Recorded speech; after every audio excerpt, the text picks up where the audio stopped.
Bonjour, je m'appelle Lilou. Aujourd'hui, je veux parler d'un sujet spécial.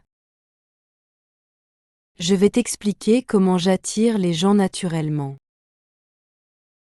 Pas avec des astuces étranges. Pas en jouant un rôle. Mais grâce à ma présence, mon calme et ma confiance. Je veux aussi t'aider à faire pareil. Parce que oui, c'est possible pour toi aussi. Tu peux être respecté sans élever la voix.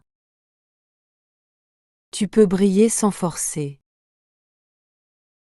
Je vais partager ce que j'ai appris dans ma vie. Et surtout, ce que j'ai vécu moi-même. 1.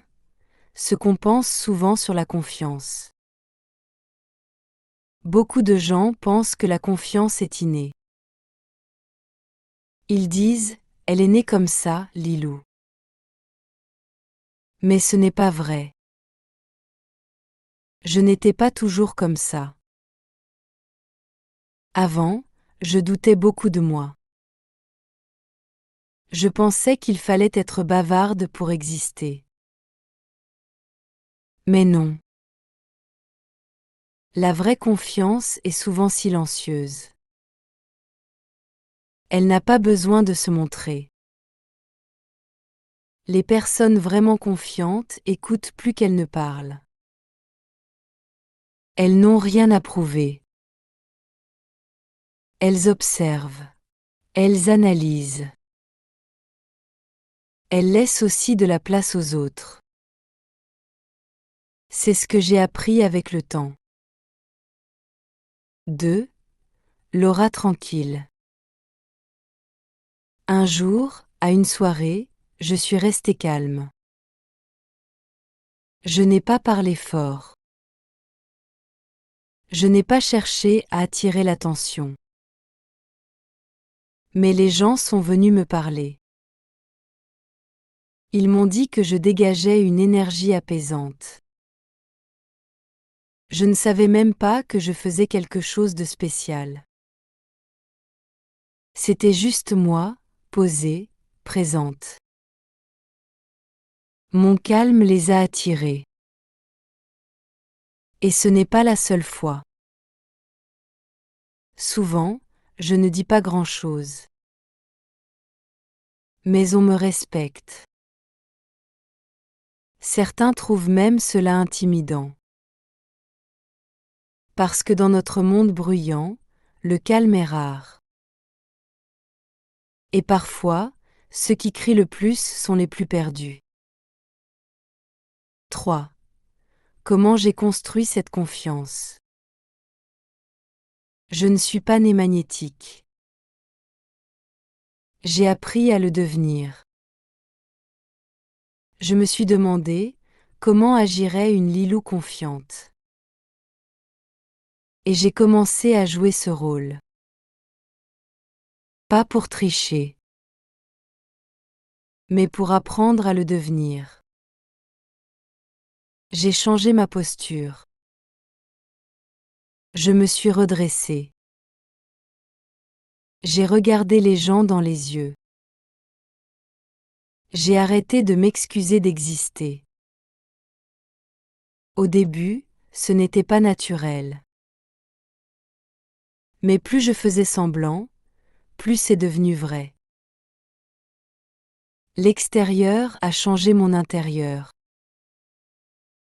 Je me suis sentie différente, plus solide. Je me suis construite avec mes gestes, mes actions. Pas avec des pensées seulement. 4. Ce que je fais au quotidien. Je souris, même aux inconnus. Je garde une posture droite, sans être rigide. Je parle avec douceur mais clarté. Je ne cherche plus à plaire à tout le monde. Je respecte mes envies et mes valeurs. Avant, je disais oui à tout. Maintenant, je choisis avec soin. Je sais ce que je veux et ce que je ne veux plus.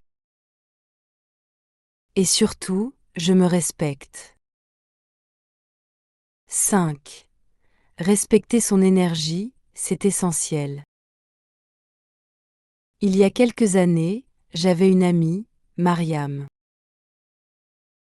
Elle donnait tout aux autres. Son temps, son attention, son amour. Mais elle recevait peu en retour. Elle voulait tellement être aimée, qu'elle disait oui à tout le monde.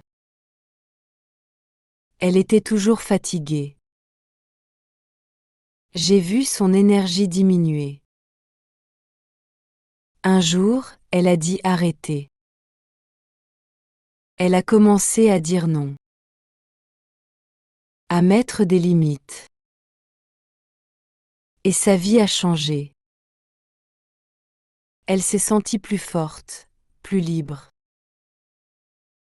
Elle a compris qu'il faut se respecter pour être respecté.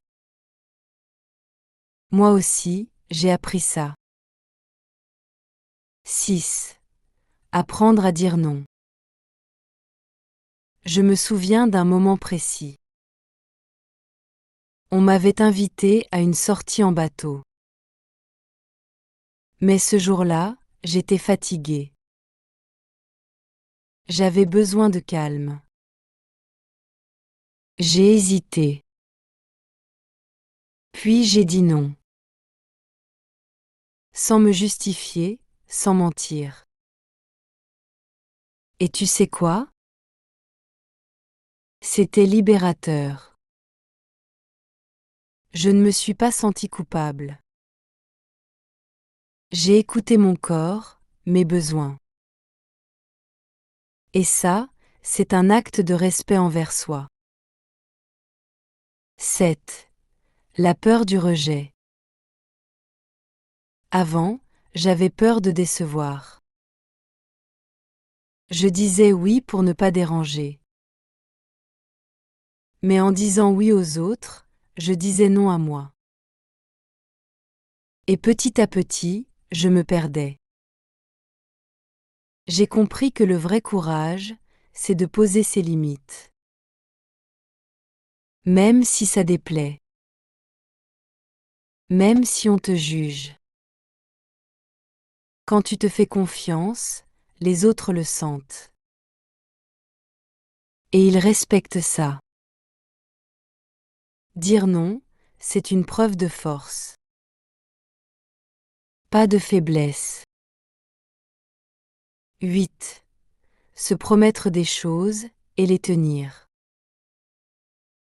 Un jour, je me suis fait une promesse. Tu vas faire du sport 3 fois par semaine. Au début, j'ai tenu parole. Puis j'ai lâché. Et tu sais ce que j'ai ressenti? Une perte de respect pour moi. Je ne me croyais plus. Alors j'ai recommencé, doucement. Et à chaque fois que je tenais parole envers moi-même, je me sentais plus digne. Plus solide. Ce sont les petites promesses tenues qui construisent la confiance. Pas les grands discours. 8. Ce que j'ai compris aujourd'hui. Je ne suis pas parfaite. Mais je suis vraie. Je ne cherche plus à jouer un rôle. Je suis Lilou, avec mes forces, mes failles. Et ça suffit. Ma présence suffit. Ton énergie parle avant tes mots. Ton calme peut inspirer. Ton silence peut toucher. Tu n'as pas besoin de changer tout en toi. Mais tu peux décider d'incarner la personne que tu veux devenir. Tu peux choisir ta posture, tes gestes, tes mots. Chaque jour est une chance de te façonner. 9. Une conclusion pour toi. Tu es l'acteur principal de ta vie. Pas un figurant et pas un spectateur. Une personne avec du pouvoir.